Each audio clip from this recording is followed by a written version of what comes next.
I want to represent Tai Chi and the internal martial arts as a practical tool to help enhance any martial art practice, but primarily to develop a sense of health and a sense of connection with one's own body.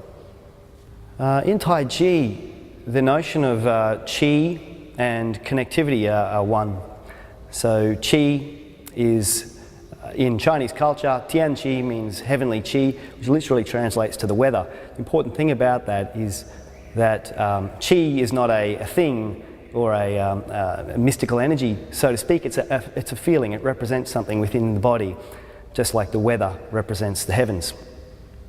So it's very important to understand that the Qi is the feeling inside the body. So this feeling of connectivity, this feeling of relaxation, this feeling of everything moving as one, and that's the most important thing for Tai Chi practice. So now we're going to practice the horizontal energy generation or loosening exercise of Tai Chi. We've sat into the Kwa, so this is our natural starting position. Now I'm going to teach you how to move horizontally across this plane.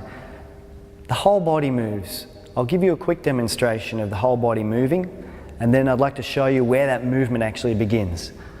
So just simply, this is the look of the exercise. The body moving horizontally. And now, if we look at the Kwa, we can see this inguinal crease here from the hip all the way down to the groin, and this is the area that I'm rotating my torso into. Okay? There's no stress or strain here, it's just a relaxed fall. Okay? Just like in all Tai Chi movements, we're using gravity, and I use gravity just to fall into each inguinal crease. Now this is very, very important because the movement comes from the waist, not from the knees or ankles or hips. So we want to try to avoid movements that make the knee circle this way. The knee should be planted, solid and straight, and the knee should be just above the toes, and it shouldn't move from there. The knee joint works back and forward. It doesn't work in a rotational manner, and this is very important for your knee health. This can strengthen your legs, but if you're allowing this movement to occur, it can also damage your legs. So it's very important that we have this relax into this space. And so for this movement, if you're practicing this, I'd like you just to really work on this really slowly and just get a bit of a feel for rotating the waist until your nose is above your knee. Nose above the knee from this way. Until eventually we relax the arms and we let this driver, this Kwa, turn the spine, nose to knee, and the arms are nice and relaxed. The legs perfectly straight, all movement coming from the waist. So this exercise is fantastic for the mid-thoracic region. This whole upper back area, which gets a bit tight, we're getting this nice massage. You can work all the way down from your lower back, up into the higher back. And a good way to test whether you're doing this properly is to stop the movement down here,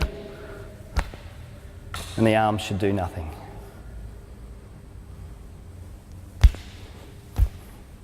So our first horizontal exercise is relaxing into the Kwa.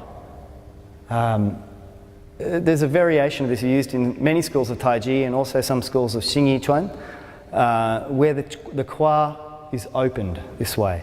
And so this actually looks a little bit more like this.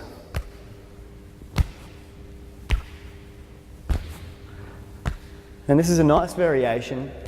It is a little bit more advanced in that it's harder to keep the supporting leg straight. There tends to be a little bit more rotation, so be very aware of that. But the weight is basically being pushed from one leg to the other, and the chest and the hips open out in the opposite direction. Now this leg has become what we call in Tai Chi very empty, and this leg has become very full. Again, I turn to this side, knee over the toe. This leg has become quite empty. I could nearly lift it off the ground without much body movement, and this one's become very full. And the hips and the Kwa have become quite open. The arms open and stretch through the spine. So this is a lovely exercise for opening up the back, opening up the chest. And it's just a variation of our first horizontal swinging exercise. This horizontal movement, swinging, is very much the way we're going to hit as well in horizontal fashion. So from here I relax my body into this position here, and it comes across like this. Okay, clap. The arms relax. Again, once I put all my springing energy into this side, it's ready to come back up and out. 1, 2. So this horizontal-like movement can also be found within a Tai Chi form. I'll demonstrate a movement called grasping swallow's tail to you from here.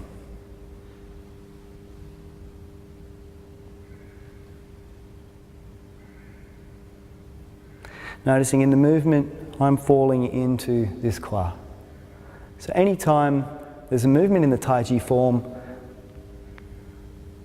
we rotate from one side of the body to the other. The waist turns like a millstone, is the traditional saying. And this is what this horizontal movement refers very much to. This waist turning from one kwa into the next. And it's a very powerful, relaxed body movement that works with gravity.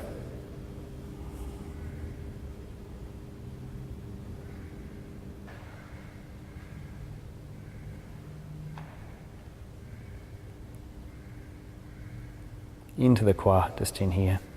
This horizontal movement across. So the third exercise is a diagonal loosening exercise. It loosens the body through the chest and the torso. It's a combination of our vertical loosening exercise where we sit into the kwa this way, and our horizontal exercise where we sit in this way. And basically it ends up looking a bit like this. Goes diagonally, across ways, up and down, side to side. So the easiest way to start this one is to put the weight into the right leg, just like the horizontal turn, left arm out the front, right hand to the rear, and as they pass, we sit into the middle, push, and stand a little bit, and let them sink and bounce from one leg to the other. So the weight is in the opposite leg to the hand that is forward, and this is a fantastic loosening exercise for the upper back, the chest and the torso. If you can get that rear hand swinging back as far as possible, it really opens up through the scap and the upper back.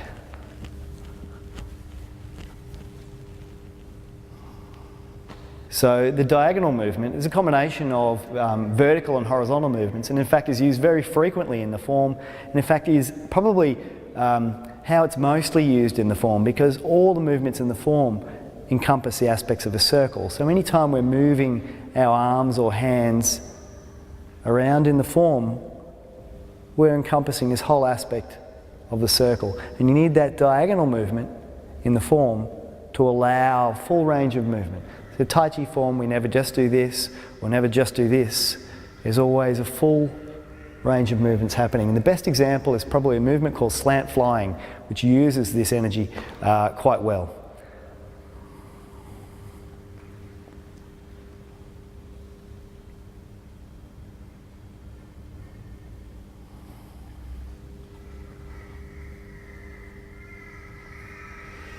So the movement comes up and across diagonally from the body, in our kwa, sitting and pushing up, rolling out through the body.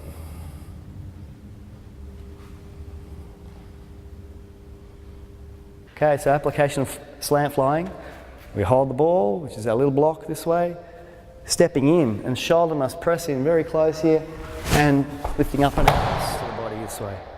In summary, we've got the 3 directional movements that we draw from these exercises. Now the beautiful thing about knowing these exercises and how they work is that you're now able to do any Tai Chi movement with the correct technique.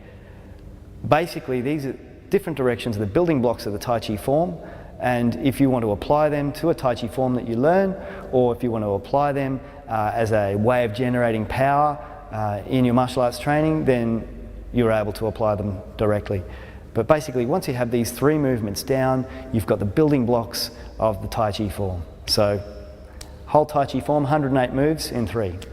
Thanks for taking the time to watch this video today. I hope that you've gained something from it.